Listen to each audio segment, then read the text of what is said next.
여섯 번째입니다. 최적화 블로그와 준최적화 블로그의 차이점은 무엇인가요? 일단 최적화 블로그가 어떤 건지 먼저 설명을 해주시죠. 사실 네이버에서 공식적으로 인정하고 있는 것은 아닙니다. 근데 대부분 마케팅을 하고 있는 업체들 사이에서는 네 가지 단계로 나눈다라고 얘기합니다. 가장 낮은 순위부터 높은 순위로 얘기를 드리면 이제 저품질 블로그, 그다음에 일반 블로그, 준최적화 블로그, 그리고 최적화 블로그 이렇게 네 가지 단계로 나누는데 당연히 최상단에 있는 건 최적화 블로그입니다. 그거는 이제 네이버에서 공식적으로 아까 말씀드린 밝히고 있진 않지만 소위 말하는 일단 좀 꼼수 같은 것들을 써서 어떤 인위적인 어떤 데이터에 조작을 가하면 그런 것들을 집어내서 이제 품질을 떨어뜨리는 일반 블로그에서 저품질 블로그로 가게 되면 아예 키워드 자체가 노출이 안 되고요. 어떤 키워드도 잡을 수 없고 이제 블로그 자체가 어느 순간 이제 노출해서 사라져 버리게 되는 이런 상황이 생기는 건데 그런 것들을 실제적으로 제일 저희가 경계해야 되고요. 그러면 일반 블로그로 시작을 해서 이제 양질의 컨텐츠 아까 저희가 좀 전에 얘기를 나누었던 조회수가 이제 어느 정도 사람들에게 노출이 되고 노출이 돼서 사람들이 반응이 좋은지를 또 AI가 이게 근거를 이제 만듭니다. 예를 들면 이제 크롤링이라고 해서 데이터들을 수집을 할 텐데 일정 기간 데이터 수집에서 유의미한 어떤 데이터를 보이면 이제 모집단이 커지는 형태로 또 이제 배포를 하는 거죠. 결국에 그런 형태로 계속 이제 어느 정도 단계를 거치다 보면 일반 블로그가 점점 성장해서 준최적화와 최적화 단계로 가는데 준최적화와 최적화 단계에서 결국에는 노출의 강도가 세지고 어떤 컨텐츠의 키워드를 잡는 힘이 세지는 거죠. 그런 형태로 갔을 때는 상위 키워드, 예를 들면 뭐 대장 문제랑 관련해서 치질로 이제 잡는다. 그러면 작게는 저희가 인계동 치질로 처음에 시작을 했으면 일반 블로그로는 충분히 잡을 수 있는 키워드인데 수원 치질이나 경기도 치질 혹은 치질로 검색했을 때는 다른 블로그 애들 밀리면 이제 준최적화나 최적화 블로그들에 밀려서 노출 자체가 아예 되지 않는 이런 일들이 발생을 합니다. 그래서 준최적화 블로그냐 최적화 블로그냐는 겉으로 드러나진 않지만 블로그를 잘 발전시켜서 저희가 상위 키워드들을 잡아낼 수 있는 그런 어떤 중요한 척도가 될 수 있습니다. 굉장히 어렵게 설명을 하셨지만 알고 보면 되게 간단한 내용인 것 같기는 하네요. 네. 어쨌든 최적화 블로그로 만드는 게 중요한데 어쨌든 원장 입장에서 봤을 때 그 계약하고 있는 업체하고 같이 블로그를 진행을 했을 때 노출이 잘 안 되거나 또는 상위에 검색이 잘 안 되는 예를 들면 수원치질이라고 검색을 했을 때 저와 같이 적었던 그 블로그 글이 노출이 잘 안 되면 이거는 키워드를 잘못 잡고 있는 거거든요. 그리고 최적화 블로그가 아니라는 얘기이기 때문에 업체의 변경도 고려해 볼 정도로 생각을 하셔야 될 것 같습니다.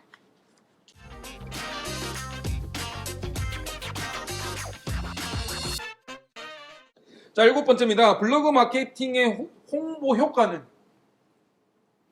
블로그 마케팅은 확실히 홍보 효과가 있습니다. 네, 저희가 여러 가지 이제 테스트뿐이 아니라 축적된 이제 데이터들을 보면은 개원을 뭐 시작했을 때부터 같이 블로그 마케팅을 시작했던 병원들도 있지만 이제 기존에 개원을 이미 했고 다른 업체들이 이제 마케팅을 블로그로 하고 있었던 상태에서 잘 되지 않으니까 저희가 이제 맡게 돼서 이제 진행을 한 사례가 있는데요.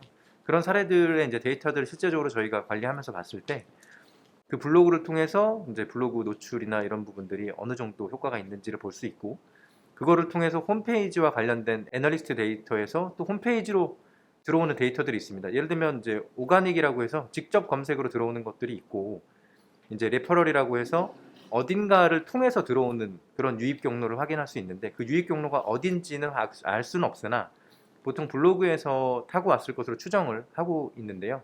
그런 데이터들이 이제 왜냐면 그렇게 추정을 하는 이유는 블로그에 사실은 그 홈페이지라든가 이쪽으로 유입하게 만드는 그런 그 소위 말하는 링크들을 많이 걸어 놓습니다.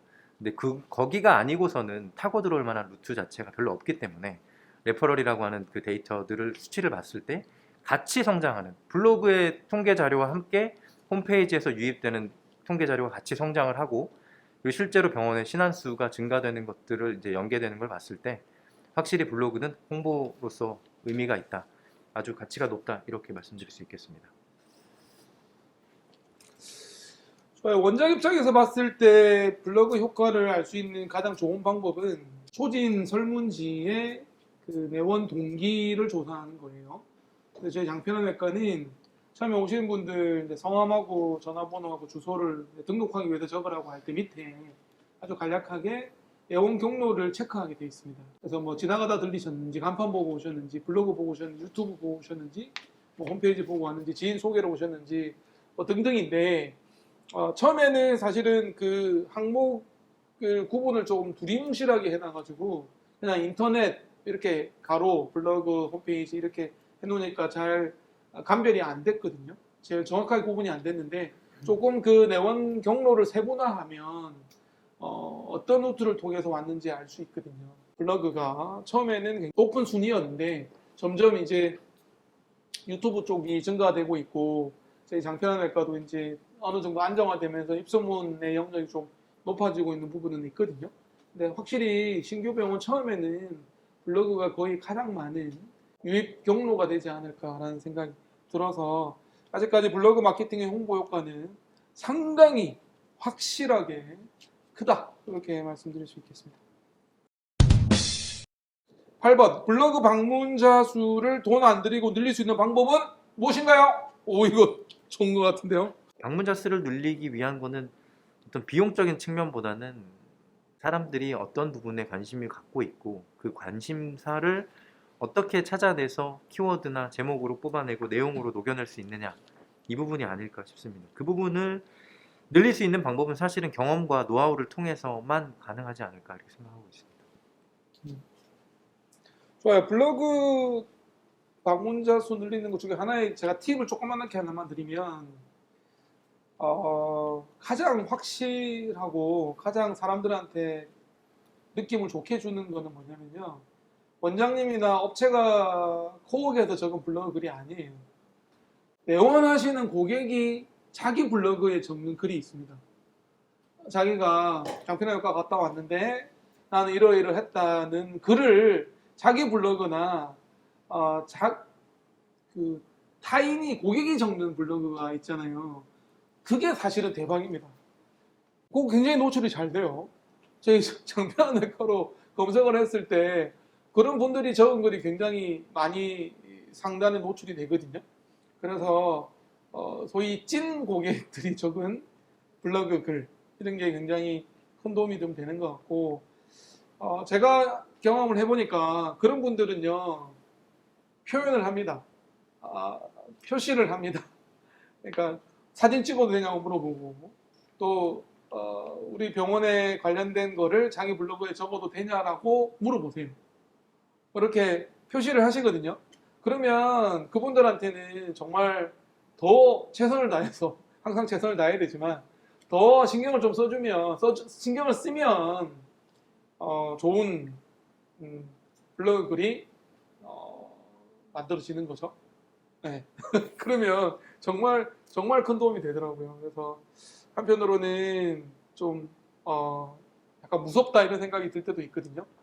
고객 오시는 분 한 분 한 분이 다 파워 블로그라고 생각을 하시고 한 분 한 분한테 최선을 다해야지만이 블로그에서 좋은 입소문이 날 수 있을 것 같습니다.